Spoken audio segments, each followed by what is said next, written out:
All right, it died. My internet died. I had to reset it and it wouldn't find the stream again. I hope I get some people back. Uh,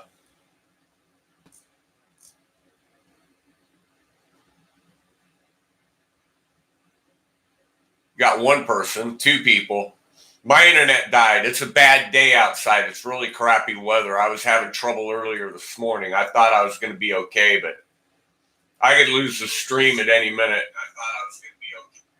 But hey, Kev, Lost Smokey's back. All right. Well, anyway, like I was trying to say, that I've been more aware lately of the guitar that I'm playing when it comes to the songs that I'm going to pick.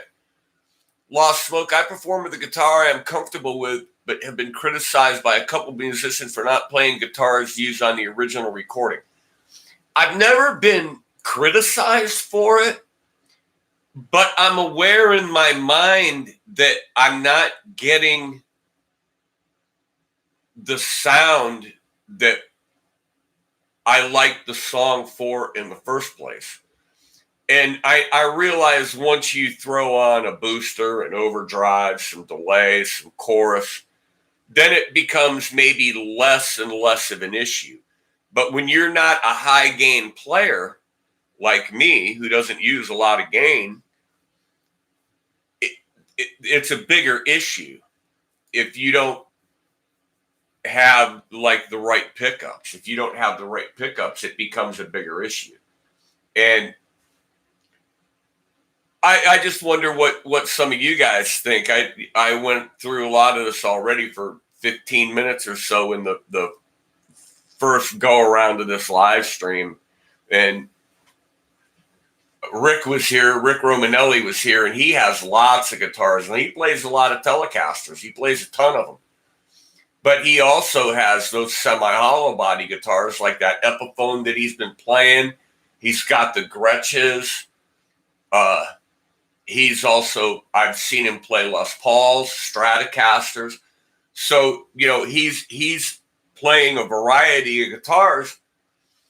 And my question was, do you take a Buck Lester?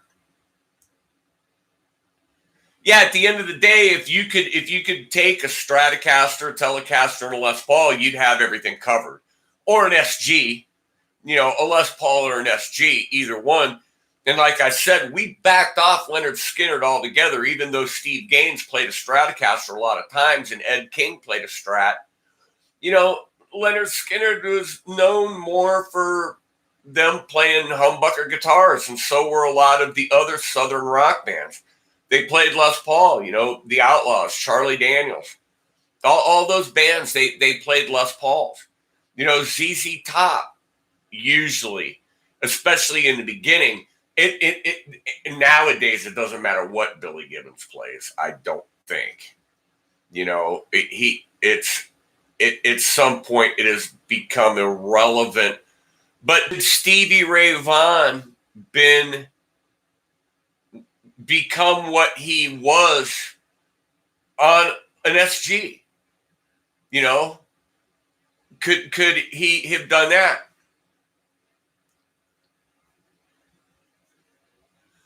Yeah, Quentin, but I said this earlier, even a humbucker and a Stratocaster doesn't come anywhere close to sounding like a Les Paul. Sure, it sounds different than having a single coil down there in the bridge, but it doesn't sound anything like a Les Paul. And I'll say the same thing about Telecasters with humbuckers in them. Now, what about like a Melody Maker or a Les Paul Jr. with P90 in it? That same thing. There's a very popular YouTuber that plays a custom built guitar, and is anal about sounding exactly like the record. So he uses a boatload of pedals. Yeah, I've got multi-effects pedals that will, you can set it for humbucker or single coil, and it has those choices actually in the editing features that, you can pick what it's supposed to sound like. And to me, when you're playing a single coil and you select on that effects pedal humbucker, nah, I'm not buying it. It doesn't sound like a humbucker. It just sounds like a single coil with some shitty processing put on it. And they were talking about, Dave Levine was talking about this last night with the Kemper amps and the Katana amps. And, once you get into that, does it matter anymore? Well, my thought was, does it matter anymore what guitar you're playing? And I say, yes, it does. It does matter what guitar you're playing. A Stratocaster is not going to sound the same as a Les Paul through a Kemper. It just, or a Katana, or any modeling amp. It's just not. And like I showed you with the Les Paul, when, here's the neck pickup, humbucker mode, and you split that coil, that doesn't sound anything like a Strat or what I want out of a single coil, and is almost a useless feature. It's almost useless on both these pickups. I kind of feel that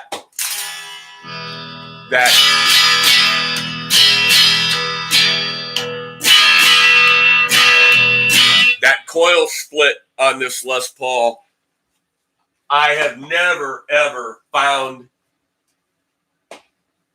a time where I wanted to pull that knob up and use that split coil. It's a useless feature to me. And those weren't cheap pickups. Those came out of a 57 reissue gold top that the guy took those out. He replaced everything, the pots, the switch, the output jack, and the pickups, and he put P90s in it. And, or maybe he put mini humbuckers. I can't remember what he put in it, but he totally got rid of that burst bucker crap. And I bought them from him and put them in this guitar, or got them and put them in this guitar. And I've never used that feature. Now, I'm happy with the pickups, but not necessarily that feature isn't something. And primarily being a Strat player, and like I said, having stacked humbuckers in my Strat, it still doesn't come close to that humbucker sound. And I've been thinking more and more lately that I want that sound. I've had that Strat sound for so long. The problem is I don't want to play for any extended period of time standing up with that Les Paul. It's too heavy. I'm thinking more I might like to get my hands on another SG. An SG. And I never had an issue with the neck dive on an SG. That was never a big deal to me. Hey, Squire Telecaster, how you doing?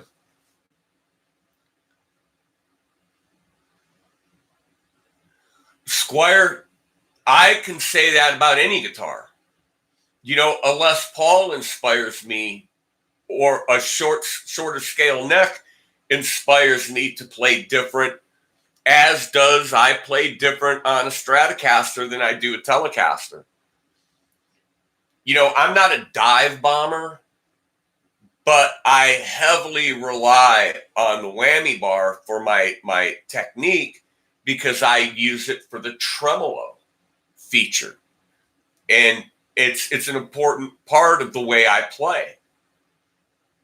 And I've stuck with that one guitar playing live for almost 10 years. It's been almost always that guitar. Now, lately, I've been taking that Harley Benton guitar out just because it's a comfortable guitar to play. It's light. And like taking my Strat Plus is a lot heavier and then throwing that in a gig bag. I don't like hard shell cases. I mean, I like them. I don't like to travel with hard shell cases. They're too hard to load into the van, to unload from the van. It's too hard to find a place to put the case while you're at the gig. So I prefer a gig bag because you can fold the neck part down and just stuff it under something somewhere or tuck it away. Where like Linda's precision bass case, that's a beautiful case and it protects the guitar and she carries a lot of stuff in there. But sometimes it's tough to find a place to put that case at the gig that's out of everybody's way. And, I don't want to carry, in the summertime, it's not a big deal. But in the wintertime, I don't want to have to run outside, take the case back out to the van and put it in there. And then when we get done playing, I got to go back out to the van and get the case out and bring it in for her to put in. So I like gig bags. I'm a gig bag guy. She doesn't like gig bag. She not on that guitar. She'll probably never put that precision bass in a gig bag, and I don't blame her. Oh, my connection's unstable. Ah, man. But anyway, apparently I'm still here because it's still chugging away. But again, back to picking music. Yeah, the case is great to have just in case. I've got cases, hard shell cases for my guitars, but when I'm traveling or gigging, I use a gig bag. Hey, Axis, how you doing, man? You got some nice guitars, but and Les Pauls, as a matter of fact. But I've been picking songs where it's not as big of an issue what guitar I'm playing. And then there are other songs, like I said, the Leonard Skinner and Some Southern Rock, that I just go, nah, I don't want to do that. I'm not getting the sound. I'm not getting the sound that this song really needs to do it justice. And sometimes I think you can ruin a song or ruin something by not playing the proper instrument.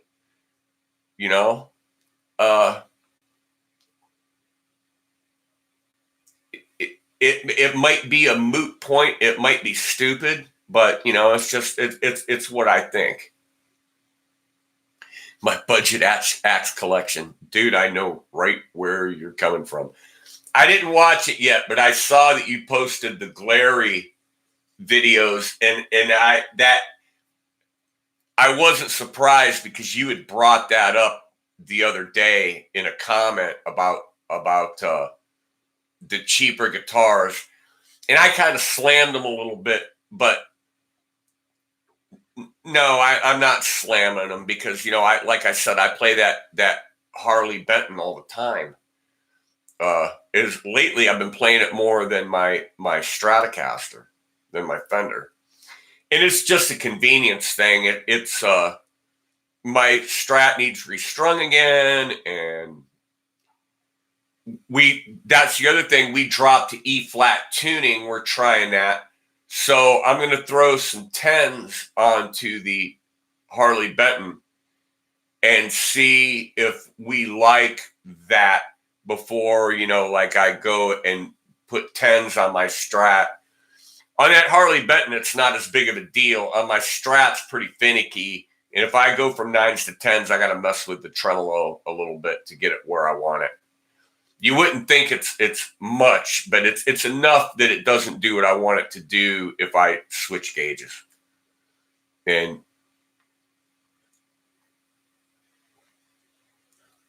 But my main guitar for 20 years was that PV Milestone. And I always had that tone rolled back far enough that it was in like humbucker mode. So I was playing a humbucker most of the time. And when the tone's all the way up to 10, it split the coil and made it a single coil. But nothing like a Strat.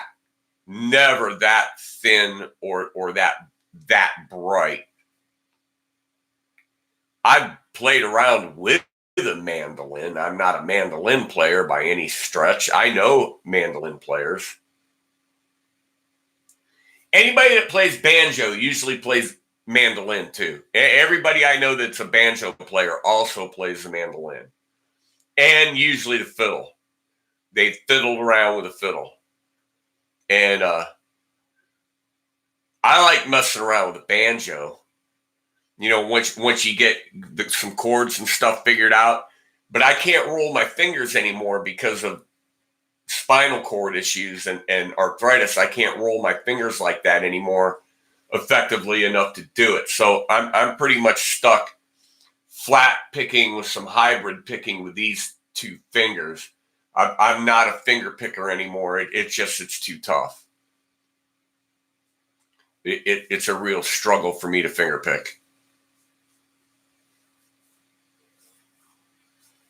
Didn't even put new strings on it yet. Well, if you would think a brand new guitar, you don't need new strings, but that's not always the case. I've seen brand new guitars come into the music store that I used to work at, and the strings were freaking rusty because it sat on a boat coming over from China. And they were in boxes. They were in these cheesy, cheap-ass boxes that, moisture got into. And there were multitudes of problems. Fret sprout, bent necks, shit out of whack on these AXL guitars and Palmer guitars and a couple of these other brands that this guy was buying from China. And they were miserable.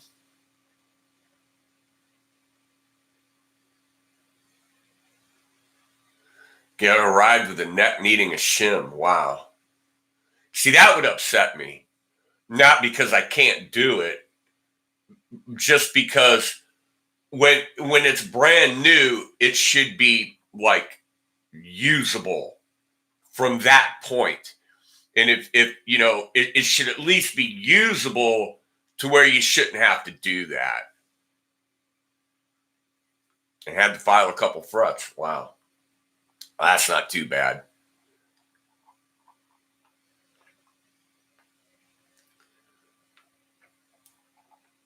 But I was just watching videos and kind of got down that rabbit hole of can a Strat shred and playing between humbuckers. Okay, Squire, get back to work. Got to put food on the table. I know that's how that works. I'm just waiting for the phone call from Linda to say to come and pick her up. That's usually how these things go. Of course, I usually do this on Thursday, which she'll be gone again tomorrow. I could do another live stream tomorrow. But the weather was so bad today, I went to the store and I went to the gas station and I said, I'm not fooling around out here today, man. It started raining really hard and it's really cold. At this point, I'd rather have snow, but for $50, that is amazing. A $50. I don't know how they can do it. I don't know how they do it. I got the invite, Kevin, on Facebook. I got the invite. It's only 4,000 miles. You can swim it, buddy. You know what, Kev? If you stream it live, I'll be glad to be there. If you'll stream it live, I will be glad to attend. You got to think about doing that. I don't have a phone that will stream. And I've got two iPads and I've got a Fire tablet and I've got the Chromebook. And I could even take a nice laptop, but I don't like taking a laptop to a gig. There's too many opportunities for something to happen. But my tablet, the problem is my Fire tablet, I haven't figured out how to stream live to YouTube yet with it. So it even after I downloaded YouTube Studio. I don't know how, I haven't figured out how to stream live with it. The Chromebook I could. And, the Chromebook's no big deal. That wasn't too expensive. It's just, it would be a matter of audio quality from the Chromebook. If I wanted to go ahead and take the Chromebook and take a mixer and hook up a USB mixer and go through all that and set up mics and an external camera and everything, that wouldn't be bad. But, then who's going to take care of that while I'm playing? So, I might try that sometime, actually, when I'm going to see somebody else's band and set up on their Wi-Fi and stream with the Chromebook and set up a USB mixer and a camera and stream it and see how that worked. No capital liability on materials. I don't know what that means, but I don't know how they make these guitars at these prices. I've gone on Amazon and looked at some of the prices, and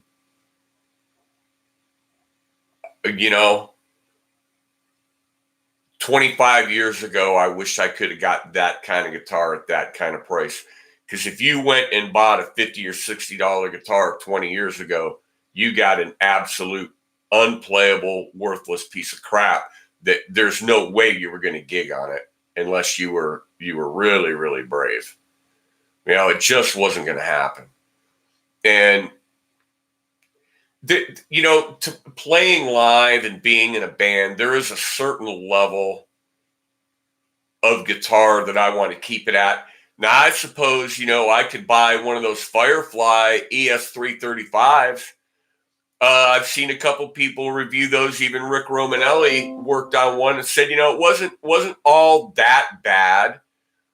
And maybe wonder, would that do the trick for getting that humbucker sound, having a humbucker in the at my disposal. Yeah, they want hard cash, be it pounds, dollars, euros.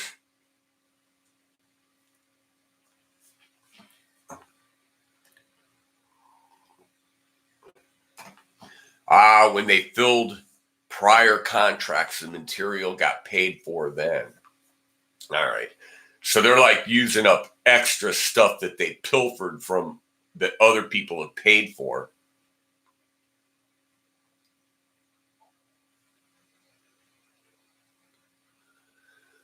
Oh, Axis, I get that. I get that. And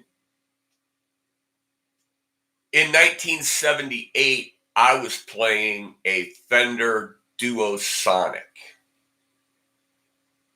And I had an Applause, which was like the cheapest version of an Ovation that you could buy. It was called an Applause. And it was a terrible thing because it had this big round back and the bowl was rolled up on you. And it was a terrible thing. Terrible, terrible, terrible. But at the time, it was one of the only guitars that was electric, acoustic guitars that you could plug into.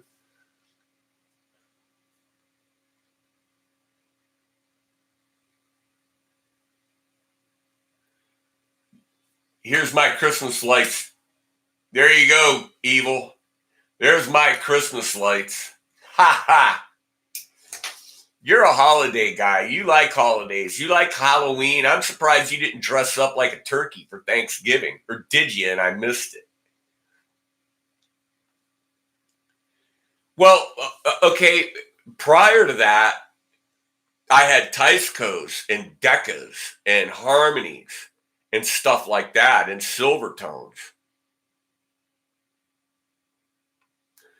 The thin line, Dale, the thin line Ovations are pretty nice. And you can spend some money on an Ovation. You actually can. You can end up spending some real money on them. They've got some really nice ones. Glenn Campbell always used them.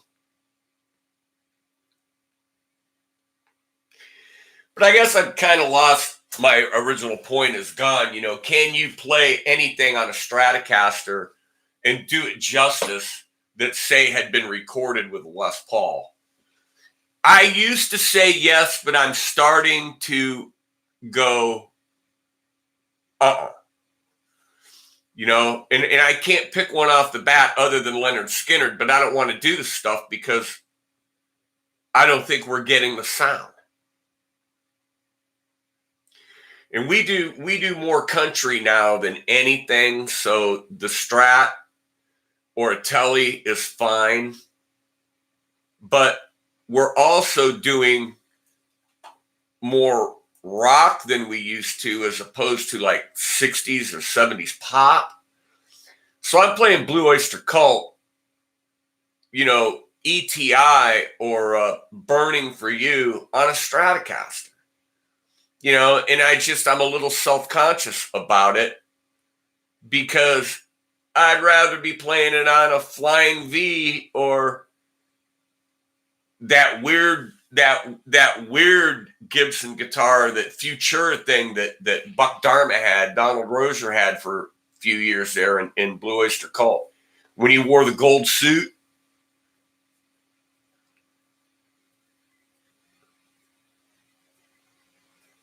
No, Dale, they won't. Okay, so that's why there has to be a level of you doing it not only for them, but you got to be doing it for you, and you got to satisfy yourself before you can satisfy anybody else. I really believe that. I play Foo Fighters. Yeah, he's a big. Yeah, but he's got a weird guitar. He's got like that ES335 with a Fender headstock. He's got that weird ass freaking guitar. Grohl does.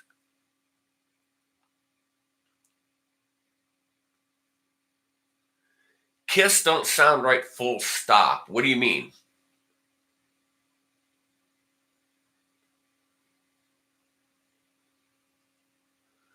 But, you know, if I'm going to play Kiss, I definitely want a Les Paul. That's a Trini Lopez 335. Really? Trini's guitar had a headstock like that? Amazing. I love Trini Lopez, by the way. If you go back, he was a minimalist. It was him, a bass, and a guy with a couple bongos or a really tiny, like, cocktail drum set. And Trini was amazing. You know, and he played "If I Had a Hammer, I'd Hammer in the Morning," and he did "Lemon Tree." And I you guys just aren't old enough. You aren't old enough to remember your mother's bringing home the Trini Lopez records and hearing it on the radio. I do want to bring this up. Yesterday, we got the mail, and I didn't look at it. I grabbed it out of the mailbox and I laid it on the table, and I went and did something else. And I came in here and I'm sitting down doing something on the computer, watching something. And Linda walks in and hands me a thing from Sirius Radio, 3 free months of Sirius Radio. Now, when I bought the van, we got 6 free months. And that had expired. And I was like, and we had gotten a couple offers for them for like $2 a month or something for 6 months. And could have got it, but just never bothered.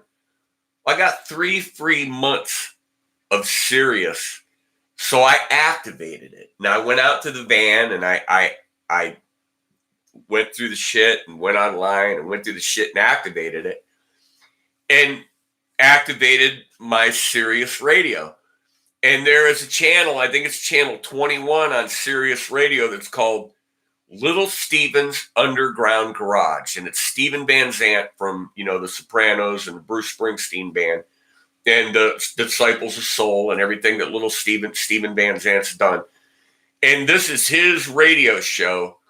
And he has one of the DJs in the daytime is Kid Leo from WMMS in Cleveland back in the day when the Buzzard was like a huge radio station. It was national famous. And WMMS doesn't carry the clout that they did back in the day with Kid Leo and some of the other DJs and the King Biscuit Flower Hour and all that stuff. But if you've got Sirius Radio and you can check out Little Steven's Underground Garage, he's very, very broad-minded, but he's very historical. He tells you the history of where things were recorded, who recorded them, how they were recorded, who was in the band, what was going on way back in the day, or up until, he'll play new stuff.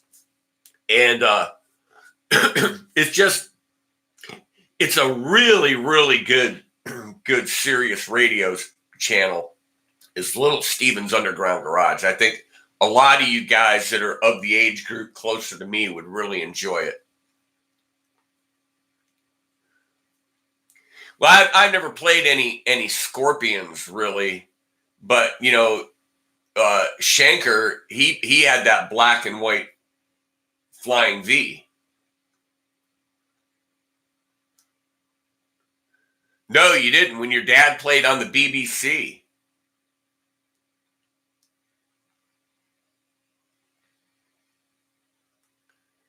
There's a joke there that I'm not going to make. There's a joke there I'm not going to make.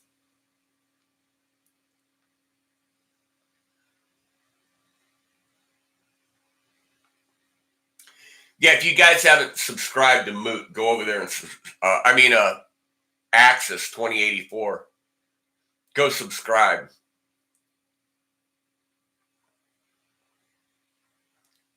And go to subscribe to Moot too if you want. I think probably you guys are already subscribed to a lot of each other. Yeah, Rock You Like a Hurricane, right? I remember when a lot of bands played that.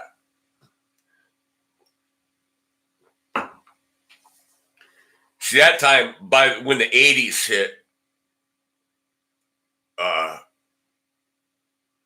I was still fighting it because I was a big Zeppelin guy, AC/DC, Sammy Hagar and Montrose. I was big into Mott the Hoople, David Bowie, the 70s classics. And then Eddie Van Halen came out, and I was like, what do I do now? Now what? And I kind of shifted the country and the blues and started getting into country. And I never really got that good at country either. I was just basically a 3-chord rocker, trying to pick up a few country licks here and there. And so the 80s, all the hair band shit, I fought it, while other guys were playing Poison and blah, blah, blah, and Motley Crue and this and that, I was playing Huey Lewis and the News. I was playing Bruce Springsteen. I was playing Bob Seger. And it was just, it was the younger crowd, the younger set coming up behind me that was into the 80s stuff. And, there was still a lot of good stuff coming from Tom Petty and the Cars and bands like that, Foreigner and bands like that. But the hair metal stuff, I was against it. I fought it. And I probably appreciate it more now than I did then. All that.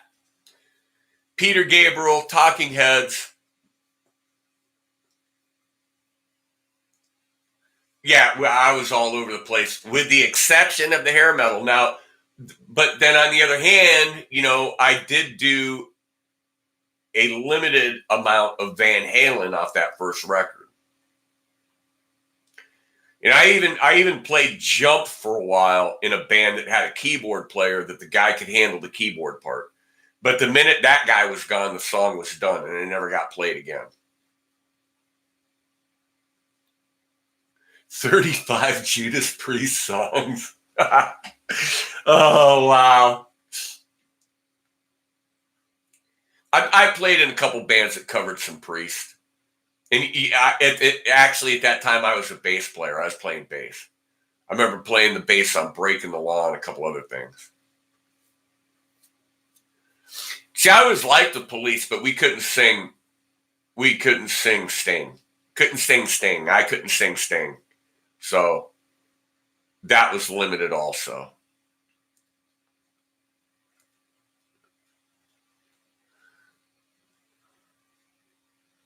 Yeah, when Roxanne came out, they blew the reggae thing wide open, man. They really opened it up. Yeah. Wow, 21 people watching. Thanks, you guys. And thanks to the new people that I've seen hanging around and commenting and stuff. I really appreciate it. We don't know what's going to happen with YouTube. My prediction is not much. Nothing really. But like I said before, it wouldn't be the first time that they weren't totally transparent with what they were doing, and that you just wake up one day and the whole platform has changed. And that wouldn't surprise me one bit, and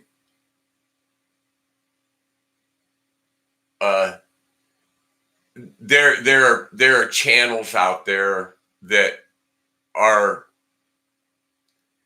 absolutely just useless garbage. They have nothing to contribute to the good of anything. And, other ones that they think they're comedians and they think they're funny and they're not.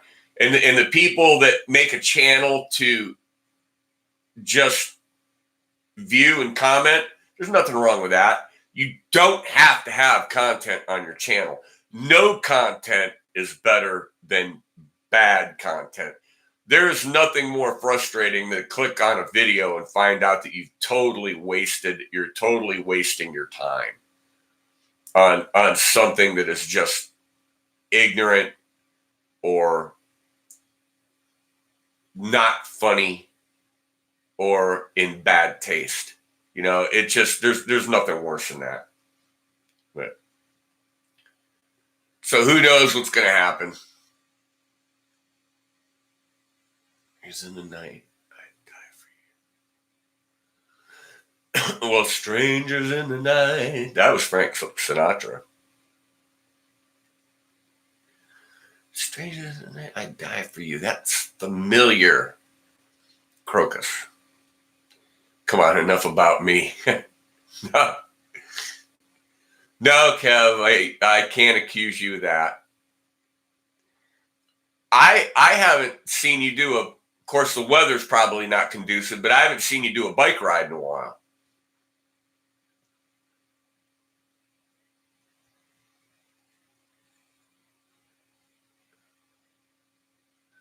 Yeah, Axis. Well, you see those coming, okay?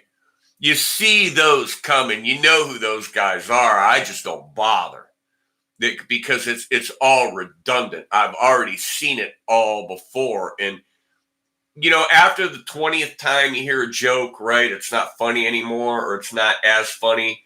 And the 20th time you've seen a guy play a certain guitar through a certain pedal, through a certain amp, it all of a sudden becomes not relevant. Yeah, I don't care. I don't care. I'd be more apt to watch if they were showing licks and never even mentioned the gear. They don't even mention the gear. And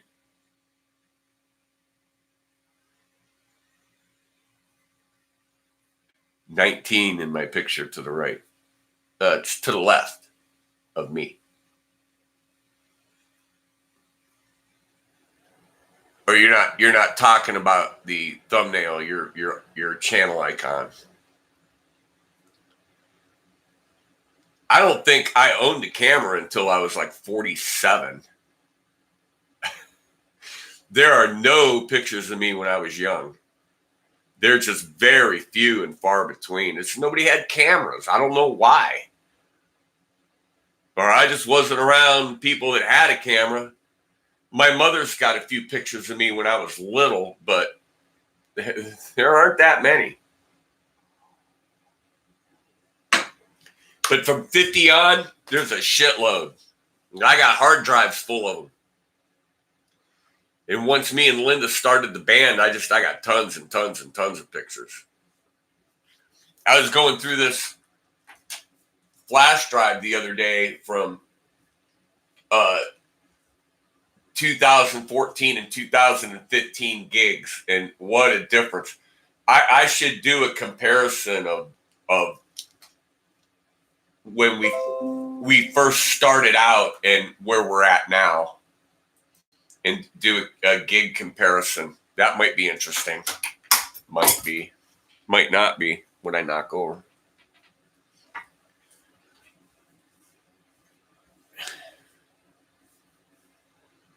I was born old.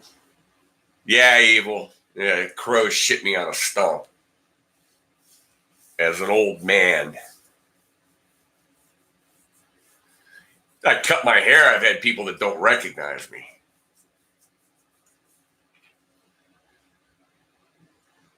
We was hatched. Yeah. From God knows what. Hey, Keith Window. Standard 8 film. And no sound.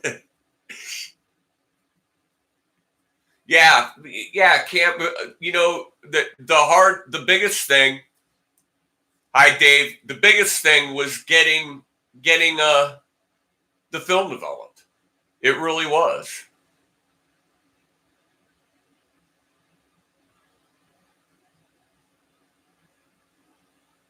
If you cut your hair, you look older. A lot of people say I cut my hair. I cut a couple of years off my age. 10 years ago when my hair was kind of thick and full, long hair, I had some hair, but now it's just real thin and dried out, and it was a lazy thing of not taking care of it, and not cutting it. It was all just being lazy. But thanks, but I know better. Oh, my connection's unstable again. Did it come back? Yes, it did. All right, with that, I'm going to wrap this up. The wife should be calling any minute. And just, if you watch this, leave a comment on what you think about playing songs that were recorded or written on a Les Paul and reproducing them on like a Stratocaster or a guitar with single coils. Does it matter? Is it an issue? I'm starting to say that it is more of an issue than I used to think it was. They got that sound for a certain reason. And that's why, you don't see too many surf guitar players getting that echoey, tremolo-y sound on Les Paul.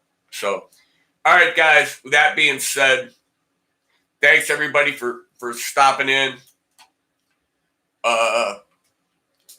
Maybe doing these a little more frequently since the weather is not conducive to going outside and doing something out there, not even taking a walk. I mean, it's just too damn cold. So, Kev, Kim, Dave, Dale, Hadley, Axis, everybody, thanks for stopping around. Keith, Evil, you're evil. Kev, Moot. You guys all know who you are, right? I don't need to call out your names. You know who you are. That's the other thing that'll click me off of a live stream quicker than anything else is somebody.